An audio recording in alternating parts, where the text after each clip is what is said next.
"You can't fire someone for kindness," the old man muttered, his hand trembling slightly as he reached for his cup. But that was exactly what happened. Before we get started, be sure to subscribe to Veteran Valor Stories channel so you never miss these fascinating tales of courage. And let us know in the comments where you're watching today. The Mason Mug Café had always been more than just a coffee shop. For Grace Donnelly, it was a living scrapbook of laughter, scars, and silent nods between those who'd seen too much. But that morning, with sunlight spilling across the counter and the hum of conversation wrapping the room like a blanket, no one expected the quiet storm that was about to unfold. It began with a man and his dog. Ray McMillan pushed through the glass door, the faint jingle of the bell cutting through the air. Shadow, his loyal black lab mix, stayed pressed to his side. His red vest marked service dog, do not pet. Grace smiled from behind the counter. That same steady smile she'd given every veteran who walked in since she opened the place 6 years ago. "Table by the windows open, Ray," she said softly. He nodded in thanks and moved toward the light, his boots dragging slightly, his shoulders squared out of habit. Grace turned back to the counter, the steam from the coffee machine ghosting her reflection in the chrome. She didn't know she was being watched, not by the man in the blazer who had just stepped inside, clipboard in hand, eyes sharp with self-importance. "Good morning," she greeted. "Can I help you find something?" "Inspection," he replied flatly, unannounced. His nameplate gleamed. Logan Prescott, State Health Division. He moved with mechanical precision, checking labels, tapping metal surfaces, opening refrigerators. The room quieted as he paced, the veterans exchanging wary glances. Then he stopped, his gaze locked on Shadow. "That animal," he said, voice cutting through the chatter, "is in violation of state health code. No animals where food is served." The entire cafe went still. Grace stepped forward, calm but firm. "He's a registered service dog, sir. Federal law allows—" "I don't care what that vest says," Prescott snapped. "Animals shed hair. Carrie Dander, if you want this place open tomorrow, the dog leaves. Now." Ray's hand gripped his coffee mug until his knuckles whitened. Shadow didn't move, didn't even blink. Grace took a deep breath. The weight of every eye in the room pressed on her shoulders.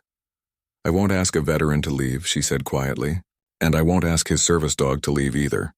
Prescott's expression hardened. But before he could respond, another voice sliced through the tension. Grace Donnelly.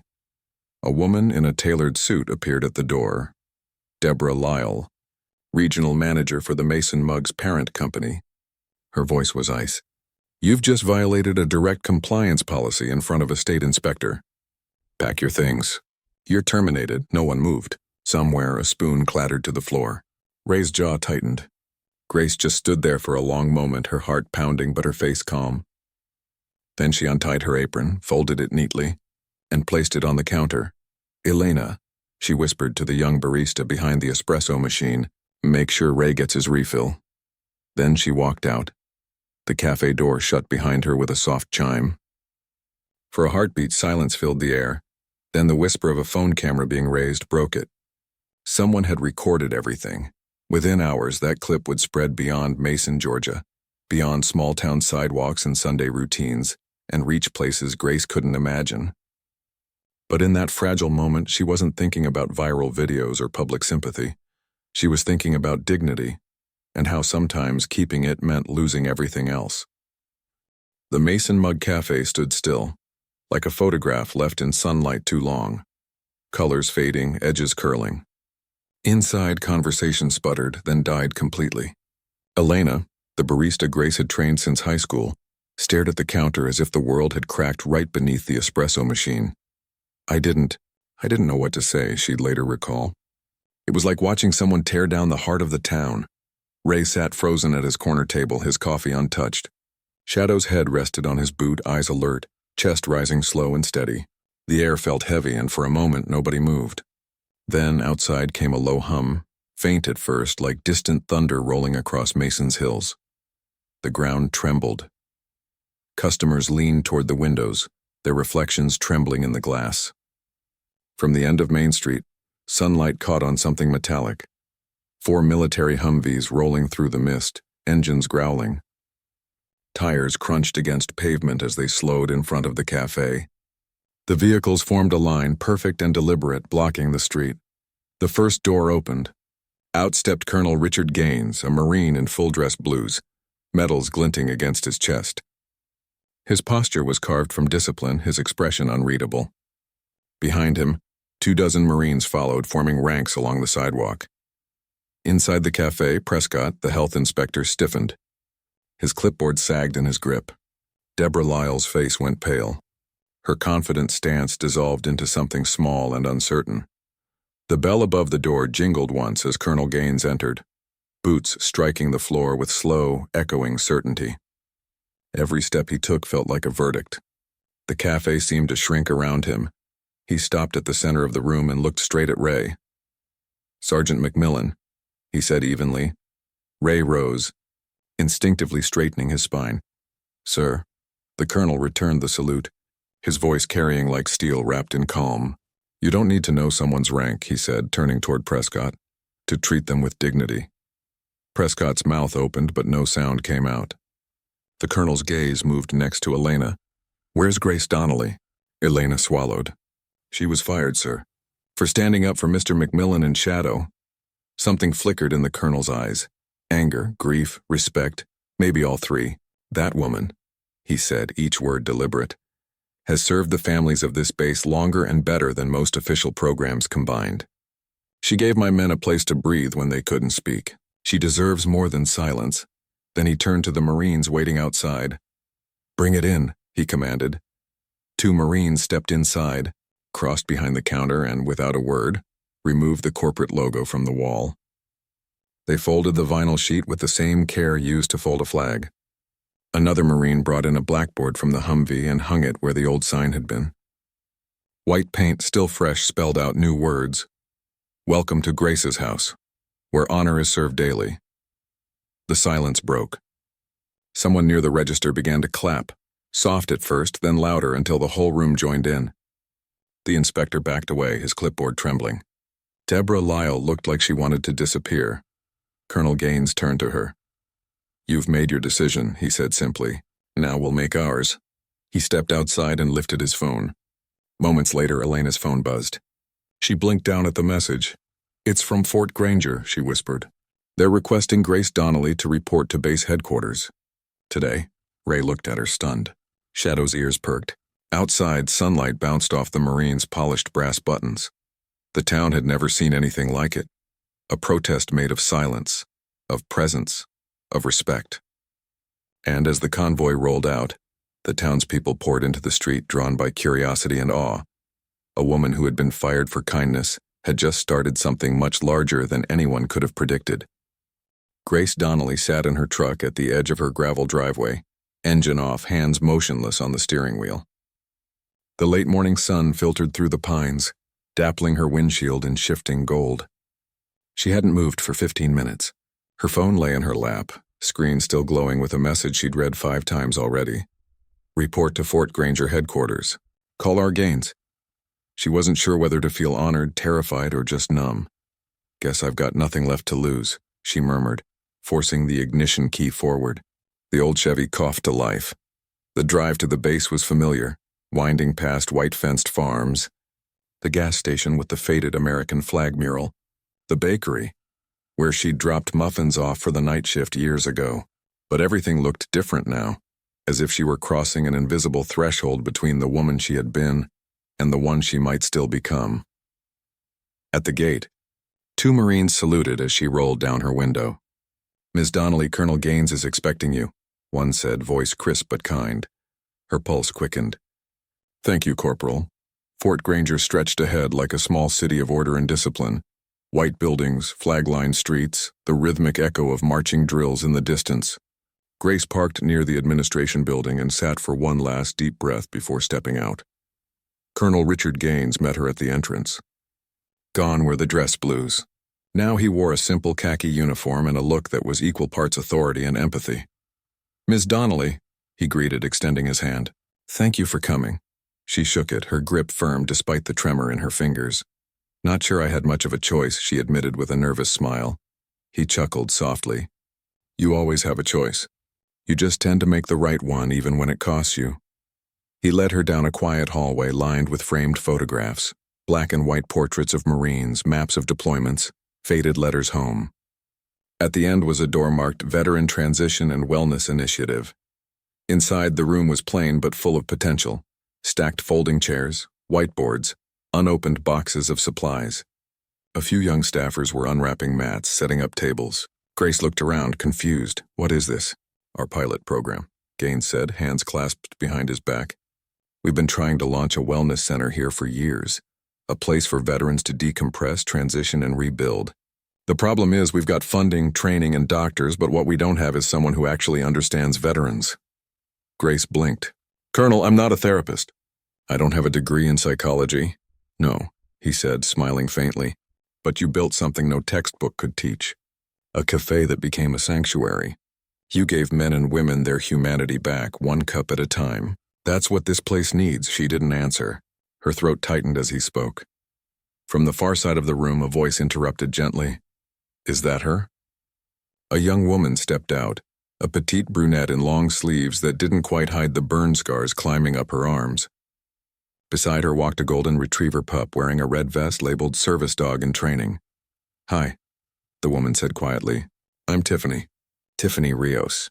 I saw the video of you online, the one with the dog. I haven't been to a coffee shop since coming home, but I think I could sit in a place you run." Grace's breath caught. She glanced at Colonel Gaines, whose expression softened. "You see," he said. "That's what I mean." He stepped closer, lowering his voice. "We'd like to offer you a position, not as a figurehead or a PR stunt. As the director of this center, you'd shape the program, set the tone, train the staff. You've already proven what works: community, compassion, routine." Grace stared at him, overwhelmed. "You're serious?" "Serious as a heart attack," he replied. "We'll handle the bureaucracy. You handle the heart." For the first time since that morning, Grace smiled, not politely, not bravely, but genuinely. She looked at Tiffany, who now knelt to calm her puppy, and thought of Ray and Shadow, of the quiet hum of the café she'd lost. "I'll do it," she said softly. The colonel nodded. "Then let's get to work." That night, Grace returned to the empty wellness center. The walls were bare. The floor smelled faintly of dust and fresh paint. But in the stillness, it felt alive. She reached into her tote bag, pulled out an old photograph. Michael, her husband in jeans and a flannel, smiling with a coffee cup outside the cafe 2 weeks before his final deployment. She pinned it to the wall above her new desk. No frame, no caption, just memory and purpose. By the following week, the Veteran Transition and Wellness Center at Fort Granger was no longer just a plan. It was a pulse. Word traveled faster than Grace ever expected. Veterans who hadn't stepped on base in years began to drift back, drawn by whispers of "that coffee lady," who had turned kindness into a movement. Young soldiers came too, some still in uniform, others in plain clothes, eyes cautious but curious. Grace worked from sunrise to sundown. She rearranged the chairs into circles instead of rows. She brought in lamps with warm light instead of fluorescence. She brewed coffee, strong and familiar, and kept a jar of handwritten notes on the counter with messages like, "You belong here and take your time." She posted a whiteboard near the door with 2 simple columns: "Who needs a ride?" and "Who needs a listener?" She didn't run the center like an office. She ran it like home. Every morning started the same way. Grace unlocking the doors, sunlight cutting through the blinds, the sound of Shadow's nails clicking across the tile as Ray McMillan walked in.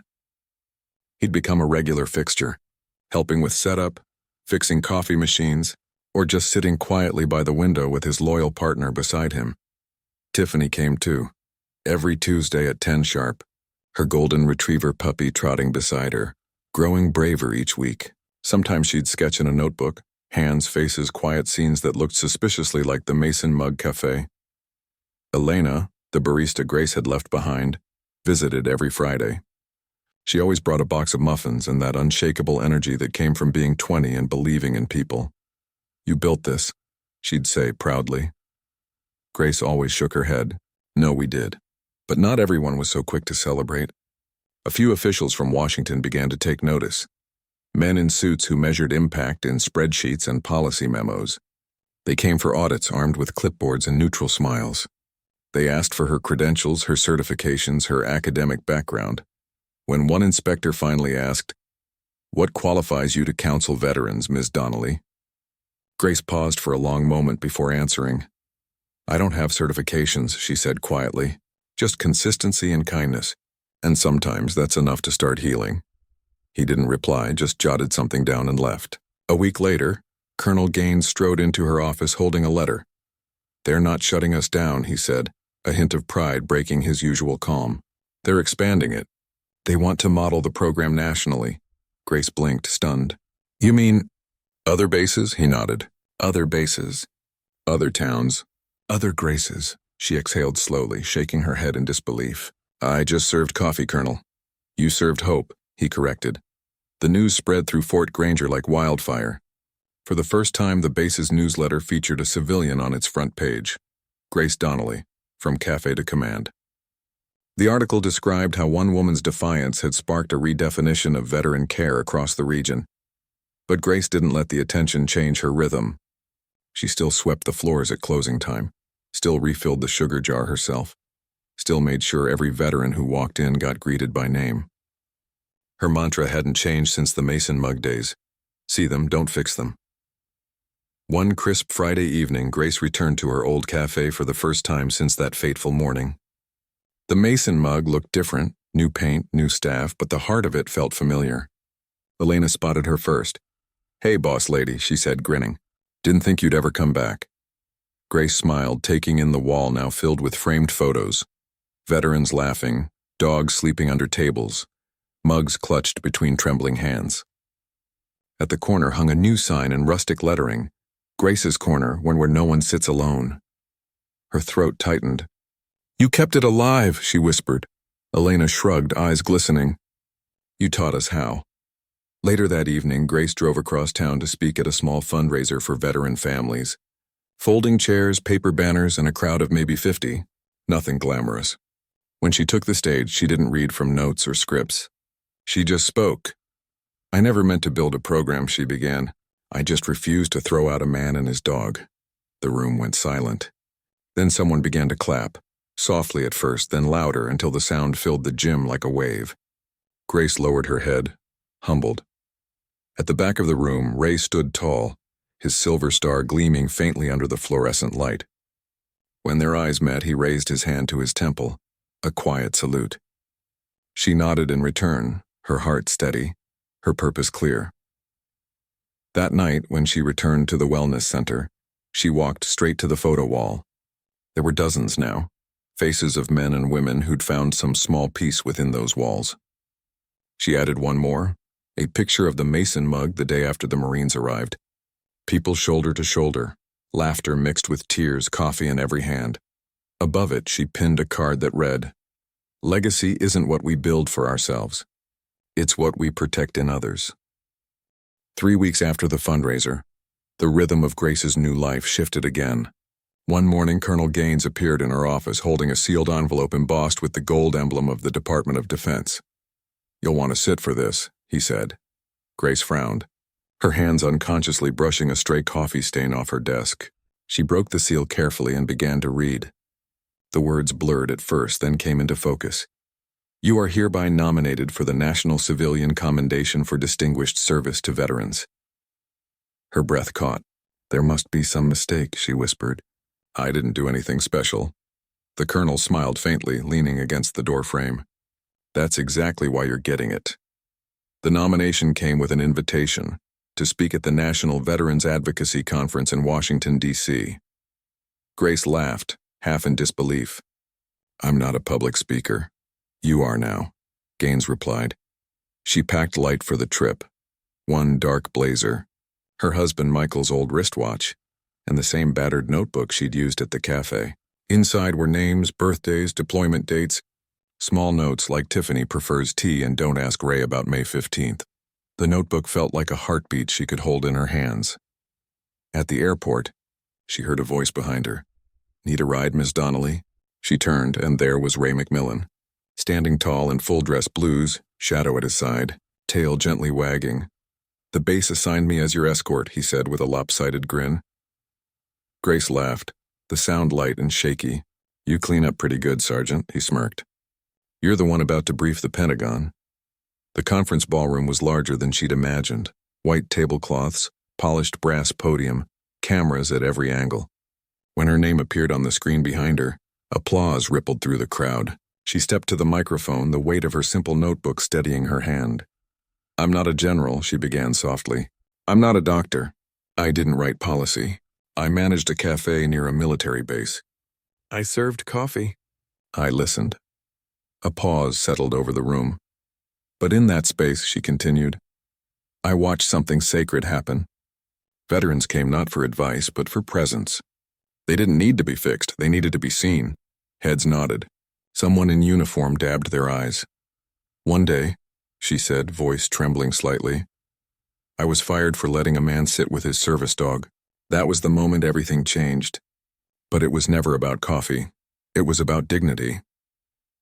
The applause that followed was thunderous, echoing off the ballroom's marble walls. Grace caught sight of Ray standing in the back, Shadow sitting calmly beside him. He didn't clap or cheer. He just nodded, once slowly, like a soldier acknowledging a truth finally spoken aloud. Later that evening, after the cameras had cooled and the crowd dispersed, Grace stepped outside alone. The DC air was crisp, the city lights flickering like constellations caught on Earth. "Miss Donnelly?" a voice called gently. An older man approached, gray suit, kind eyes behind wire-rimmed glasses. He carried an old photograph, its edges worn. "You don't remember me, do you?" he asked. Grace looked closer. The photo showed her husband Michael years earlier, standing beside a younger version of the man before her, both holding steaming mugs outside the Mason Mug Café. "You poured me coffee the day I got my discharge," he said. "Didn't say a word. You just smiled. That was the first time I felt like myself again." He pressed the photograph into her hands. "It's yours now." Her throat tightened, words refusing to come. When Grace returned home to Mason, the town had prepared a small welcome celebration. Flags, banners, music, the works. But she didn't go straight there. Instead, she drove to the wellness center, still quiet in the evening. A few veterans lingered near the fire pit outside, their laughter drifting faintly through the air. Inside, she walked to the wall of photographs, the growing mosaic of lives healed by connection. She reached into her bag, pulled out the photo from Washington, a snapshot of the conference crowd rising in a standing ovation, and pinned it beside the old cafe photo. Beneath both, she taped a new card. "Honor grows where kindness is consistent." She stood there for a long while, just breathing, just remembering. Then the door opened. A young man stepped in, barely 20, wearing a faded marine hoodie, uncertainty etched in every movement. Is this the place for, people like us?" he asked softly. Grace smiled, warmth flooding her voice. "No, son," she said. "This is the place for people like all of us." Outside, a breeze swept through the flagpoles, carrying the faint smell of coffee and pine. And somewhere in that quiet Georgia town, the legacy of a small cafe, and the woman who refused to bow to indifference, kept growing, one kind act at a time. Because in a world that moves too fast, Grace Donnelly had proven something simple and eternal. Honor isn't earned once, it's defended daily.